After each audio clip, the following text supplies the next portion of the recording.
বাংলাদেশের শিক্ষামন্ত্রী এহসানুল হক মিলন তিনি আসলে এই যোগ্যতাটা রাখেন না। তিনি শিক্ষামন্ত্রী হওয়ার যোগ্যতা রাখেন না। কেন বললাম এই কথাটা? আমি একজন নিজেও এসএসসি 26 ব্যাচের স্টুডেন্ট। আমি রানিং পরীক্ষা দিচ্ছি, মাঝখানে গ্যাপ পেয়েছি, এটা নিয়ে আমার মাথা ব্যথা নেই। কিন্তু যারা সায়েন্সের স্টুডেন্ট তারা এই অবস্থায় যে পরীক্ষা দিচ্ছে, আমি তাদের একজন সহপাঠী হয়ে বলতেছি তাদের উপর অনেক অত্যাচার করা হচ্ছে। বাংলাদেশ এখন একটা দুর্ভাগ্যজনক পরিস্থিতিতে দাঁড়িয়ে রয়েছে।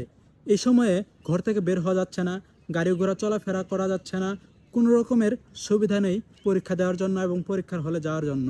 এই অবস্থায় এহসানুল হক মিলন যে পরীক্ষা নিচ্ছে, এই বুদ্ধি কিভাবে তার মাথায় আসলো একজন গরু ছাড়া বলতে পারবে না। কারণ একজন সাধারণ মানুষ এরকম বুদ্ধিমত্তাহীন বিবেক মাথায় কাজ করাতে পারে না এবং এরকম ডিসিশন নিতে পারে না। সে একজন বুদ্ধিহীন, মানে তার মাথায় কোনো বুদ্ধি নাই, সে মেন্টালি ডিপ্রেসড তাকে বলতে পারেন। সে এই অবস্থায় শিক্ষামন্ত্রীর দায়িত্ব পালন করতে ব্যর্থ। তার পদত্যাগ দাবি জানাই।